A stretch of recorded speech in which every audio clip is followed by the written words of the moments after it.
Talk Radio's Common Sense Weekend is here. Nick Dubois on Talk Radio. Listen on DAB+. Watch it live on your smart TV. Nick Dubois on Talk Radio. I don't know what you made of all of that, but frankly, I'm still seething a little bit about how the business sector seems to be getting overlooked. That's not a good thing. They're just not in the consideration.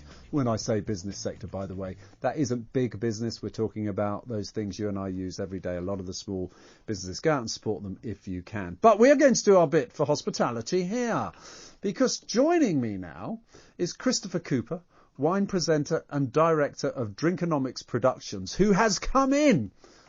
Isla, he's come in. Isla's from the production team. She's basically freeloading. She's come in, right? And just for the cheese. She's just come in for the cheese, right? But this is an extraordinary selection you've brought me. Now, first of all, let me explain why we're doing this, because I get fed up listening to other presenters doing it, and we don't. It's Saturday. I'm allowed a little bit of fun. But, and it's not Christmas spirit, this. I just think if this is an opportunity to promote, a few of the good things in life, let's do it. And anyone who wants to share an opinion on my opinion or Christopher or Isla's opinions about what we're about to eat and drink, feel free to do just that. Right, so I thought it'd be really nice to come in and bring you a nice little illegal party for you for this Saturday evening. You've been working on that. I'm a Tory. I thought you might like that one. So the wines and the cheese this evening. Everybody else is doing it, so why not? It's a Saturday night, and we may as well enjoy ourselves as well. When you go to a restaurant, a nice little segue from the restaurants that we were just talking about a moment ago, you pretty much always organise a cheese board, don't we? I think. And so in the same way that you would organise a lovely cheese board in a restaurant, I've done exactly the same for you right now. So we have a hard, and we have a soft, and we also have a blue cheese for you for this evening. And so kind of where have these come from, just I want you to think that there's someone listening there who's thinking, I want a bit of cheese. What am I going to get? And I'm going to listen to Christopher and Isla's Nick's views on this. So what are we going to do? Are you just going to describe one and give it to me? Well, I'm going to describe it, and then I'm going to give it to you, and then I'm also going to give you the wine that goes with that as well. Dear, and really? So we're going to start first and foremost with the hard cheese. Now, the hard cheese this evening is not just any old hard cheese. We could have gone with a bit of cheddar. We could have gone with plenty of other sort of styles. Generally, when you go to the continent, they like to celebrate with a bit of Comte. It seems to be quite sort of a favourite. But what? I love Comte cheese. cheese. Never heard of it. Really? No. Comte cheese. So Comte cheese is really exciting, but we've gone a little bit more than that. We've gone a little bit higher than that. So we are now in Switzerland. So this is the Fior di Delle Alpi. Right. And it's from the Schwyz region of Switzerland. So this is not just any old Swiss cheese. This is not just your moody old Gruyere or whatever it might be that you buy. Moody old Gruyere. This is the top level of the Swiss cheese. Has it all been sort of PCR test before coming in? Absolutely. Right, now he's cutting deep into it. It's kind of got this black rim round it, and the cheese is like in really thin stuff. Christ, it's steady. I can't have an whole meal. There we go. So one each right there. Oh, yeah. Thank you very Okay, much. pass it over. Beautiful. Now, look, this is in Waitrose, all of this stuff, yeah? All of this stuff is from Waitrose, so they were it's kindly in the enough posh when I bit, had everyone. It's kindly if you want enough to when go- I had a little chat with them. They said, "Okay, this is really great. We can totally do this." And so every single one of the cheeses that we talked to this evening, and every single one of the wines that we're talking about this evening, all come from Waitrose. So this has the black rind going on around on the outside of it. There are some biscuits around, should anybody want as well. No, keep the crackers away from me. Ruins the cheese. Crackers. Yeah. Ruins the Yeah, cheese. I Ruins the agree, I cheese. agree. Others, seriously, why does cracker go with cheese? Why do people sort of do it? What, biscuits? Is it because it's meant to bring out the taste? I think it's generally supposed to be one of those things that people. Wow, that's a glass of Sorry, half. I'll just give us a little I think taster there's right something there. about how in the Western world we always need a carbohydrate with everything. Yeah. Okay. Well, I don't. But do you know what this cheese is you've given me? This Fior delle Alpi, Switzerland. This is the sort of cheese I could snack on all day. Is that Right, snacking cheese. Yeah. I love the idea of a snacking cheese. This is Okay, I so- can't do that. I'm not talk. No, I can't talk. I'm a big eating. fan of like hard cheese. It's the best in my opinion. So this is hard, and of it's the got a cheese. nuttiness, and it's got a tang there as well. And this particular cheese has been made from cow's milk, and these cows have been roaming around on the Swiss Alps for a number of years, and they've sort of just become really good at making good quality milk that goes into this good quality cheese. Now, this cheese that's been made, it's obviously been wrapped in this sort of black wax, and then it's been aged in caves for 10 months. Now that aging process in caves for 10 months just gives the cheese that sort of extra nuttiness, if you like. Well, it's very good. Listen, we're going to have to crack on. What's the wine? The wine, we're talking about white Rioja. A white Rioja. Do you know, So we know about red Rioja. Yeah, we do. We all know about red Rioja, and it's a lovely thing, and it's really good. White Rioja is a bit under sort of known about, shall we say? And this is $7.99 down from $8.99. From this is the Baron Delle Rioja Blanco. Now this is now look, I am rubbish at wine, so I'm about to say something really stupid. Yeah, but I like Sauvignon Blanc, and this is slightly fresher and crisper, and it's this you could drink this with this cheese all day. Exactly. $7.99. $7.99. This is a bargain quite cheap, all isn't day it? long. Yeah. All The day wines long. that I was drinking at university were not like this. They were not Ew, like this. what wines were you drinking at university? University They were wines are much not like cheaper. this. Or maybe they were £7, but they were really not tasting like this at all. Right. Yeah, that's probably because you've been doing other things, you know. Like I don't know. Don't all students do you do other things and it lose your sense of taste, you know? Maybe. Yeah, But the okay. first sip you always remember. You do. You Yes. do. And it really is lovely. And you do like the first sip on this one, which is a good sign. So this comes from the local white grape varietals that you'll find in the Rioja region, which is called Viura. So Baron Delle, everyone. Baron Delle Rioja is Blanco. That's right. $7.99. I've got to tell you, that is a good bottle of wine. That is Pretty decent. I can remember see that. my wife drinking that during the day. You Easily. could definitely give Wow. someone a present that looks like it should be about £30, and then buy that one. See, you're You're a on a devious budget, little you know? so-and-so, aren't you, Isla? Yeah, that's very good. So this is pretty good. This is like Spain's equivalent of Burgundy or Chablis, shall we say. So it's got that cleanness, that freshness, that minerality that really comes through. But also, I just like the richness of the wine. Yeah, but when you say richness, Yeah. I would say, I don't know, that sounds heavy to me. So I'm not sure what you mean by that. And I don't want to get too up myself. No. here, It's great. It's a fantastic question. It's more about the sort of the glycerine, the fatness, the thickness on the palate and around the mouth. Very so good. that's what that is. Next, Next. cheese, Right. whatever. Cheese. Next cheese. Right, we're going soft cheese now. Oh, I like And this. this particular soft cheese is really rather exciting. Sorry, I had some you very irritant much. in my ear there from the production room saying, save me something. I don't know what she wants. I misheard that. Was that Sarah? Listen, I think it's everybody, gonna I've be got to tell you, I don't know if this is good radio or not, and I know you guys are going to tell me, but the point is, well, I'm giving you tips here. Now this, I would have said this is a brie, right? Right. Just looking at it. Yep. All right, so what have I got here? Right, this isn't just any old brie. This is Waitrose brie. It's not Waitrose brie. What we're looking at, this is the Waitrose #1 Reblochon.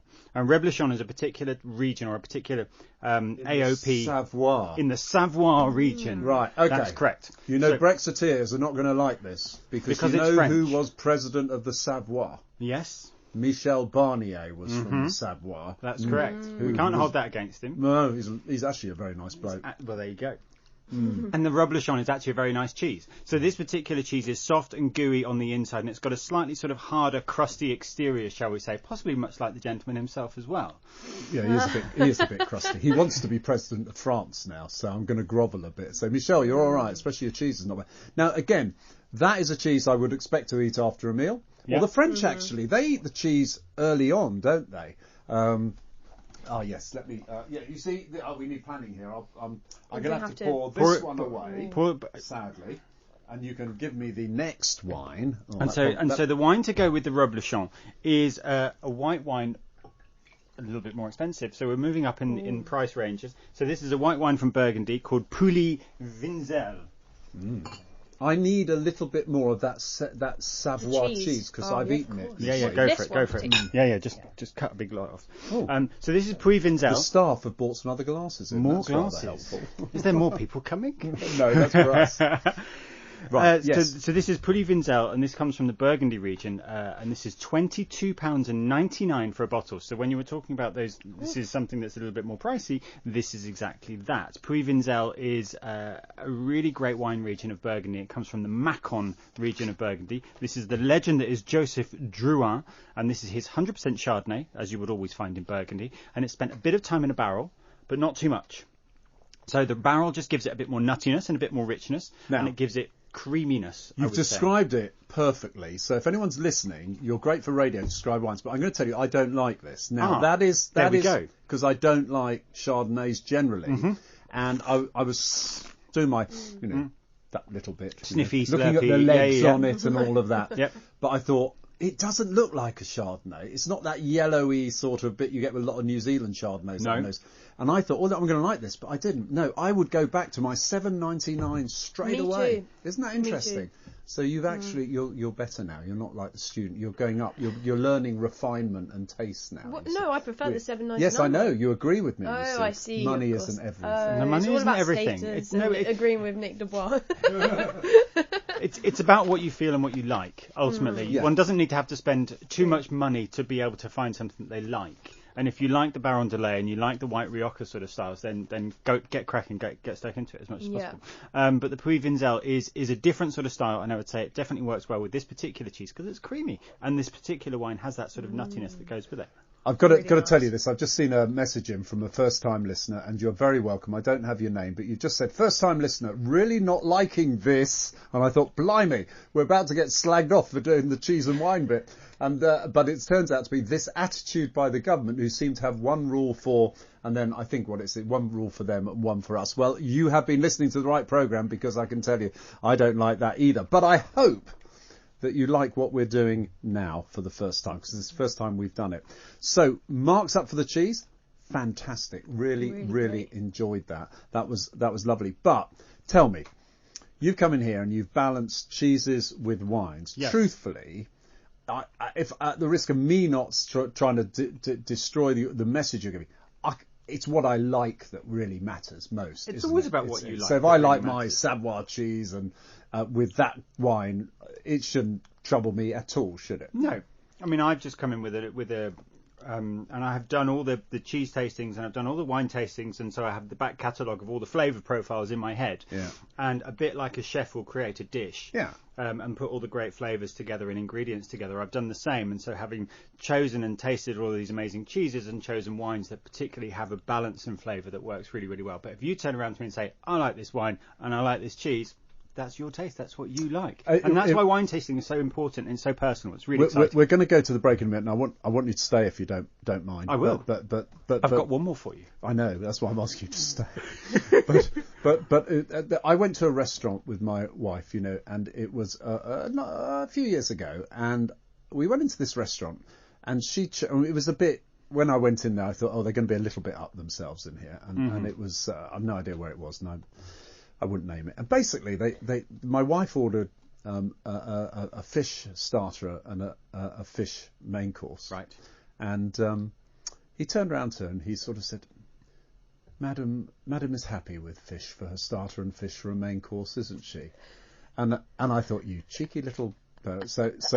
she went, yes, Madam is. Right. Then he came to me, and I thought, right, I'm going to see what he says to me. And I had fish, and I ordered a red wine, right, because I was waiting for him to say. And he did. He said, Sir knows that this is a red, and you might prefer a white. And I said, no, Sir really does prefer a red. And I thought, it's very old-fashioned. You rarely come across that now. But it used to be quite intimidating.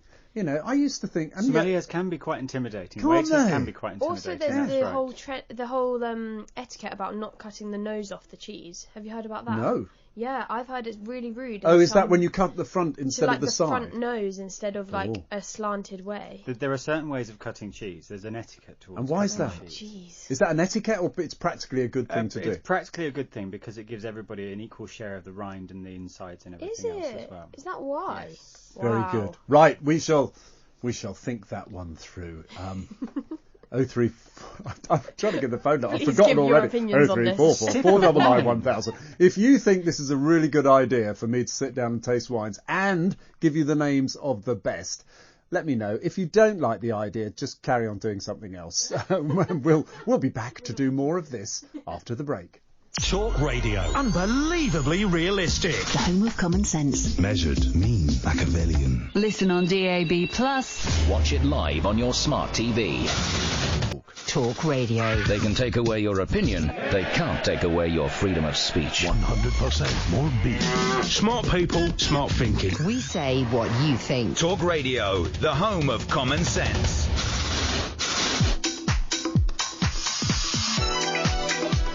Right, welcome back. We've been having a very lively discussion here. Tom's just texted me, Nick Bousson, I get it. Actually, Dubois is of the wood, which is my name.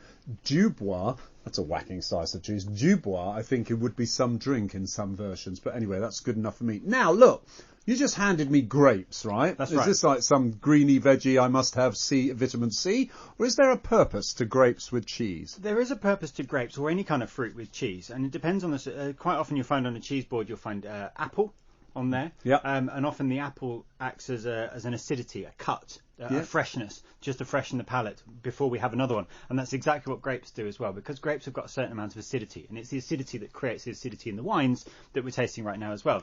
So when you have grapes on a cheese board, it's always good to sort of freshen up every now and then with a grape or two, because what it does is it just freshens up the palate for you to have the next bit of cheese. Or if you're moving from one cheese to another, the grapes are there just to give you a bit of a palate fresher. Okay, I mean, they taste nice as well. They're nice stuff. I see, am I the only Well, these one? are candy snap None grapes, of you by are the way. These having phenomenal. the biscuits either, you see. Have I bullied you out of that? I'm sorry. I was just being like... I'm not a big fan anyway. Good. Yeah. You are, it's a yeah, you natural see. thing. You Also, obviously went to the right university. Okay, right. What have you got next for Oh my us? gosh. Sorry, I was just too busy eating a Yeah, bit I of know. cheese. Oh my god, it's so good. So the next cheese that we've gone with, I mean, it's Christmas time. Why not? We're going to go with the classic Stilton. A British Stilton? British Stilton, as opposed to those foreign Stiltons you know I that lived you near often find Stilton? coming into the UK. And I shared a urinal with John Major in a hotel in Stilton. Wow. Yes, that's the first time I met him. urinal? I was at the urinal. What And an this is anecdote. Here we This go. is the story. At the Bell in Stilton, which we were having this dinner, and I slipped away to go into the urinal. I was at the bottom of the table, basically. I was the junior, right, and hadn't really heard of. And I went in there, and next thing I know is the door is whacked open, and the sort of Secret Service equivalents are like looking in, and I heard them say, "It's his name's Nick Dubois," and he came in. And that's the first time I met him. What else can I shake hands or not? and then anyway, it went from there. So we were fine. Wow. Yeah, it was Excellent. very good. Both, yes. both washed your hands and then both shook hands. No, and we got to didn't know shake each other. hands at all. I just want to clarify. Just made it right, awkward okay. chat Yes. over the urinal. Okay, right. I hate those awkward urinal chats. Yeah. Anyway. not Anyway, bad. come on, what were you going to Let's bring talk up about for cheese. us? We are talking about Stilton, and I think Stilton is a really important cheese to talk about this time of year. Everybody has a Stilton on their table, and I think Stilton is something that's really exciting. It's exciting because it has a place for us as a nation with regards to Christmas time.